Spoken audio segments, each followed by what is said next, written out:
Hey Liverpool fans, have you seen the latest release? At AnfieldIndex, we've teamed up with Liverpool FC to announce that the brand new 24-25 LFC Nike home kit and anthem jacket are out now, and they're hotter than ever.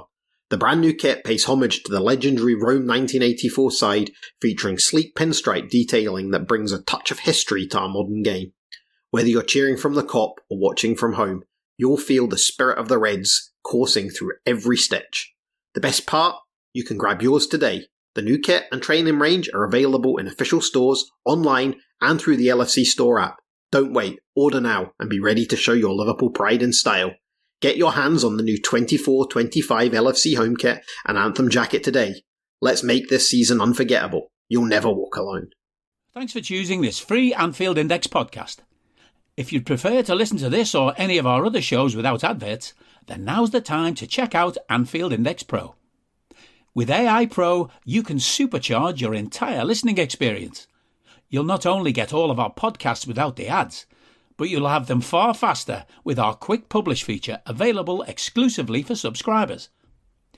AI Pro also puts you in the heart of our sound studio, with an option to listen to many of our shows live and interact with the podcasters in real time as the shows are recording. Upgrading couldn't be easier. AI Pro is available on all popular podcast platforms, and we have our own apps for Apple and Android. Just head on over to AnfieldIndexPro.com and get started today. Good morning, good afternoon, good evening, wherever you are, whatever you're doing, and welcome to the very final post-conference presser for Anfield Index of the season.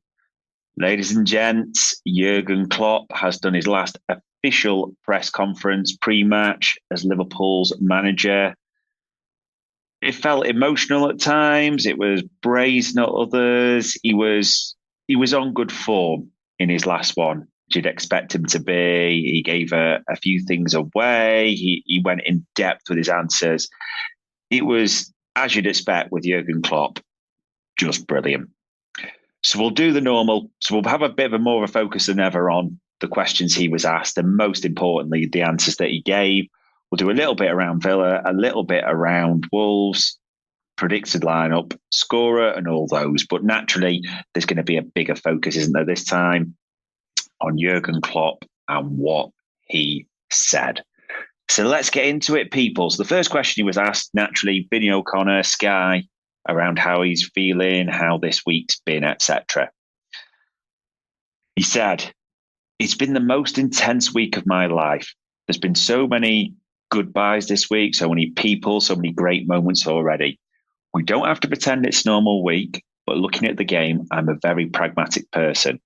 I very often try to say to myself, this is the last game of the season, then holiday, business as usual, knowing though that everything around the game will be completely different. Yesterday, the players said a little goodbye with a little barbecue here, and the day before yesterday with the staff was really, really nice. And then at the stadium, there was one with another goodbye. It's a lot. I've been very emotional in between, but it's a lot to do as well, but I'm not fully sure how everything is right now. I don't know how many shirts I signed, and I'm not sure if everyone even has one. It's all okay. It's all part of the thing. Saying goodbye is never nice, but saying goodbye without feeling sad for me, the time you spent together wasn't right or great. So always it's going to be tough." Yes, an interesting one, this, isn't it?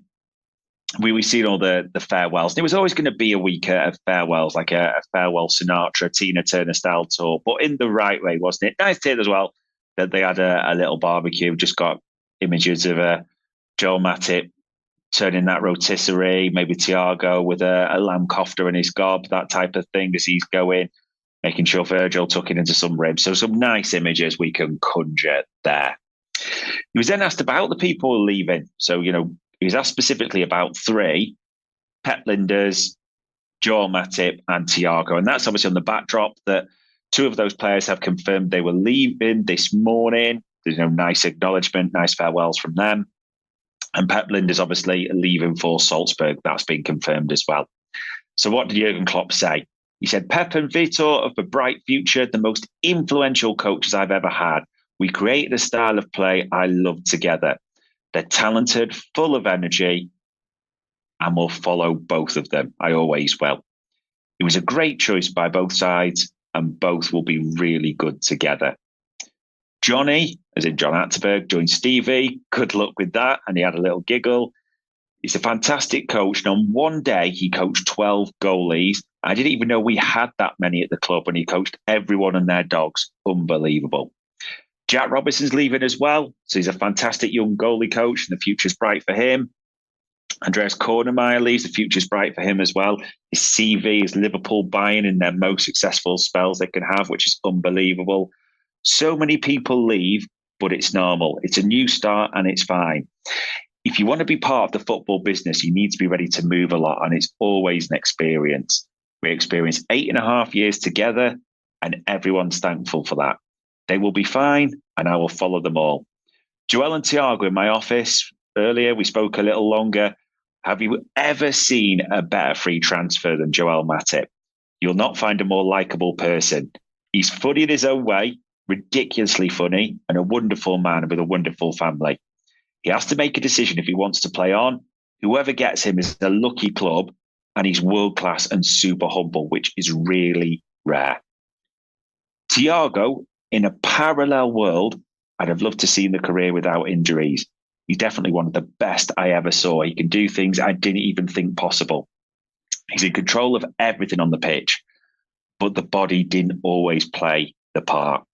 He looked really good yesterday, and I'm sure he'll want to try again. I'm told them already, thank you, and everyone who leaves this club, they're all brilliant. We don't carry problems with us, and we're really thankful for that. It means so much to unpack there, because it was just a certain one member of staff, but it was nice, wasn't it? Typical Jurgen, that bit of class. Talk about Achterberg, Robinson, Kornemeyer, all those who were going. It's interesting, he said, that he talked about, it's natural.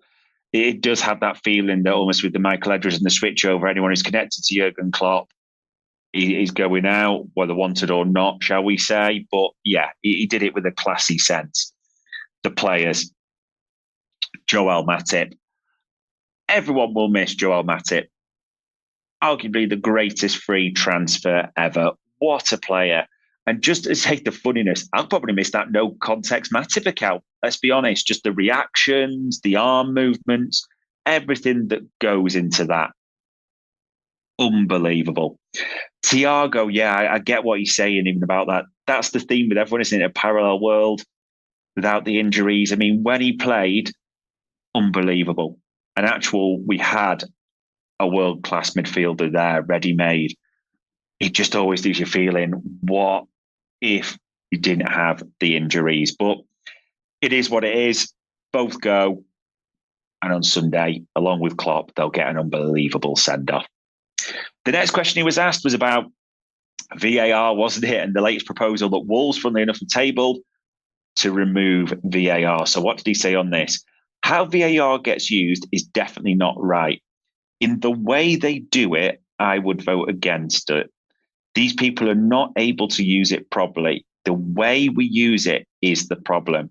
You can't change the people, that's clear, but that's my feeling. And he smiled at this one because as he was asked, they always like to get his thoughts on the big issues of the day because he's good for a quote as ever, Jurgen, isn't he? I think he nailed this. VAR is not the problem. It's the people who use it are the problem. And I understand people who say the argument that they can't use it, we're not chasing people to get rid of it. I do understand that.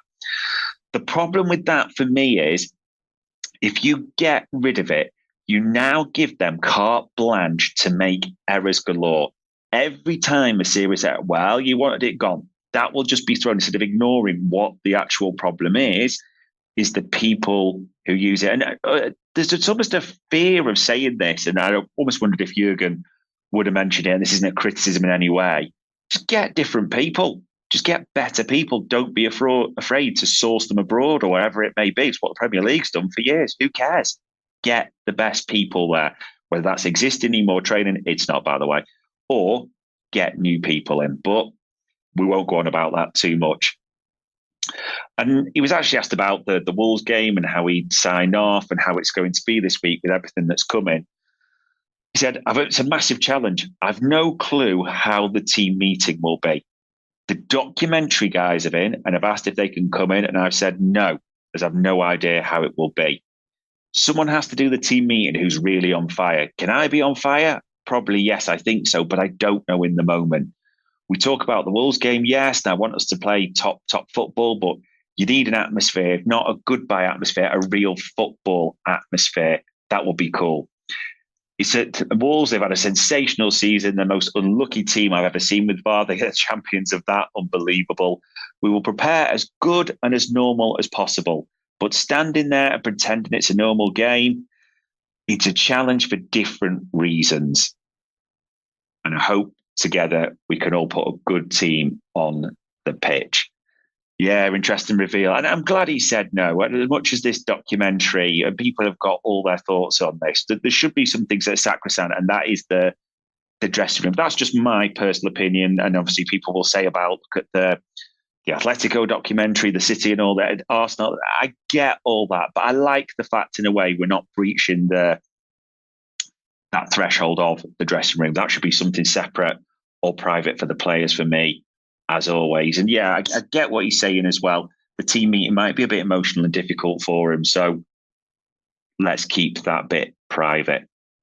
Then a bit to pivot, he was asked about, the Carabao Cup and was that special in terms of his final. He said, yeah, I've already said it's the favourite final I've ever played in because of the circumstances.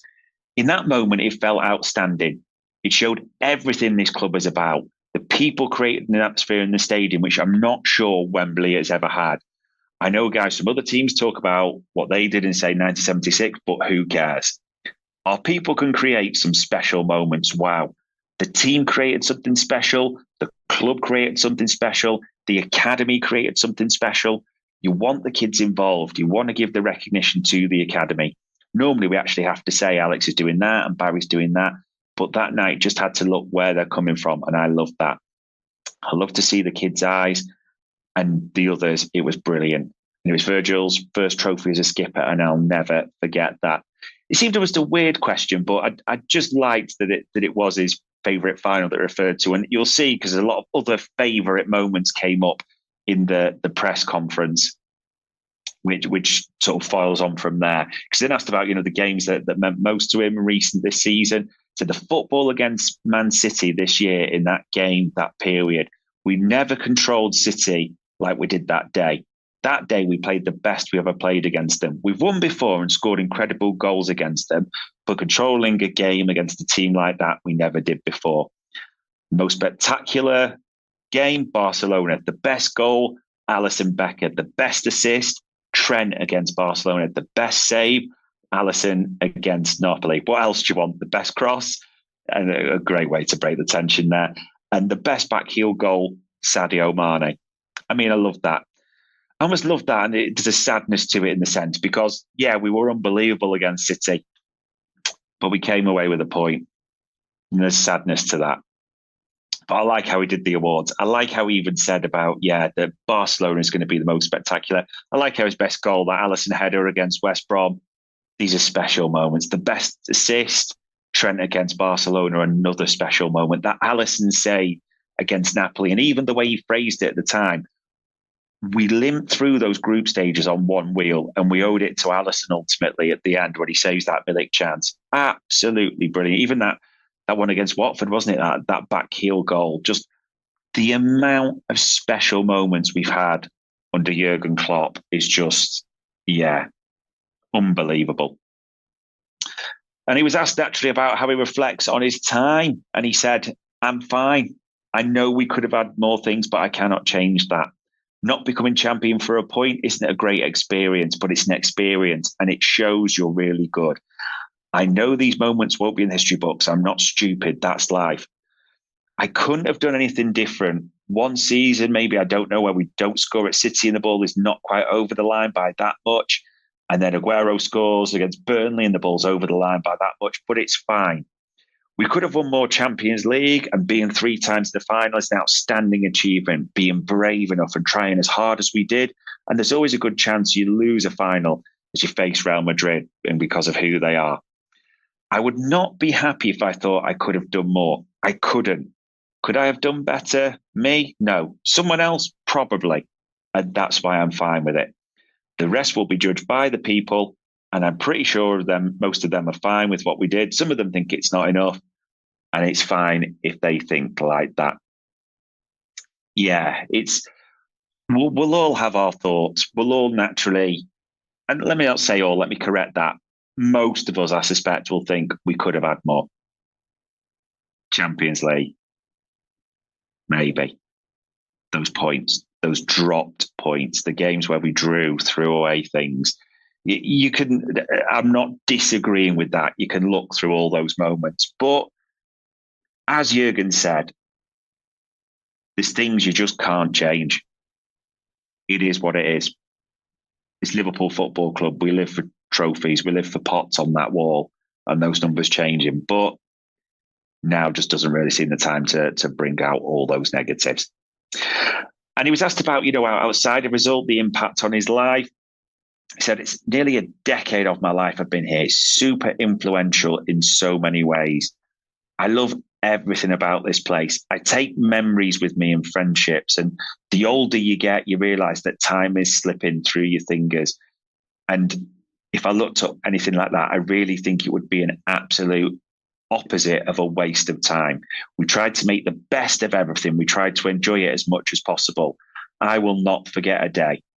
I found the best people I've ever met in a wonderful and very special city. Nothing is perfect, but the spirits of the people in this city are special because of how they deal with life, the way they welcome you. And I don't just mean me, I mean all the people I know and what they tell me, and that's wonderful to know. I got the key of the city, and that's funny in one way, but I don't imagine they will. But if the club needs me or the city needs me, I will be there. He was then asked about, the COP and all the pictures that, people have been sending around or tweeting this week. Goes, people ask me to do that. I love Anfield to bits and I love it when it's full. I hope there's not a picture of me or it's taken as a picture of me at my time at Anfield and empty stadium. When they ask me to do that, it feels strange and I've never done it before and I won't do it again. But a lot of cameras were on me that way. Anfield is a super special place. I love it. And this is the one I want to dwell on. The last one, how he feels personally and about everything and, the time. He said, I can't. And there was a long pause. And there was a long pause because it's clear he didn't want to get emotional in this press conference. I tried to explain why I like the people so much. I know the manager of Liverpool is before you and people like you until you disappoint them. In general, it was great. This club means the world to me and so many people. And in the last few weeks, it's been extreme. I got emails and letters. If I start answering them, I'd sit here to 2028 and I apologize. I can't react on them. I couldn't organize tickets for the last game. There were a lot of requests. It showed yesterday when for Liverpool's TV, they asked me to read letters and there was one I burst into tears. That's how much it meant. I know football can do that to people. But the thing is, because I leave now, it's not gone. Because experience is there to be learned from. The way we fell and were brought into it means how happy we were. And that's there for the next generation and the next manager. We have very, very special supporters. And that means the world to me and to them.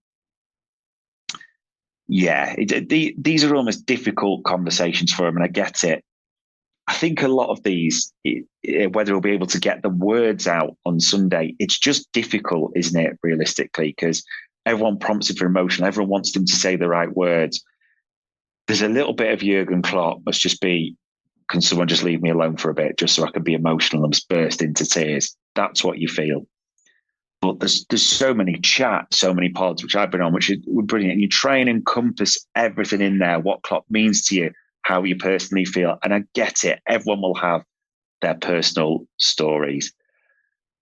And it might almost seem like people think I'm downbeat in this one compared to the others. It's just a bit of a strange feeling more than anything. There is a sadness that this will be the last time I'm talking about what Jurgen Klopp. There's a sadness that we won't have that presence. There's a sadness that we won't have one of the great football orators of this time to guide us, even steer us, give his thoughts, to watch people clip it, make nonsense, all these types of things. But more than anything, there's a sadness that the man won't be there in front of us anymore. So yeah, for the last time with Jurgen Klopp as Liverpool manager, those were the questions he was asked and the answers he gave. So the things that we cover as normal, we talk about the Villa clues. 3-3, an own goal, Gakpo, Quansah goal, 3-1 with 5 or 6 minutes of normal time to play. It's just a story of the season, wasn't it? To be honest. Basketball style game. We scored goals. We missed chances. We gave away stupid goals. We were porous. We were open. All the things we know we've seen this season. Even when we talk about playing their way in and out, that's hard to judge just because of the nature of the game. And I don't even know if there'll be some romance in his last lineup as well. So it's difficult to see. But I see people overanalyze and they were picked that game to death. Why? Deep down, we'd already finished third. The fact we drew, did it really matter that much? We already knew things, didn't we? We already knew Liverpool were too open. We already know Arnie Slot's got to fix that defence. We already know we need a top six, or a left back, a centre. We already know all these things. It maybe just is what it is, that game. And Wolves, bugger me, we always seem to play Wolves on the final day of the season, don't we? Funny old team. Won 13, lost 17. The 14th, they might finish 13th, but it's just again, they're already on their holidays. Maybe they're thinking more about VAR, and they're the ones that put it forward. But they don't score many. They scored 50. That's the same as Luton, but they conceded 63. Which doesn't actually stack you that bad, which sounds terrible because when you play 38 games, so I've already conceded 63 and you hope it's going to be more. But they're on a bad run. Goals have been their problem.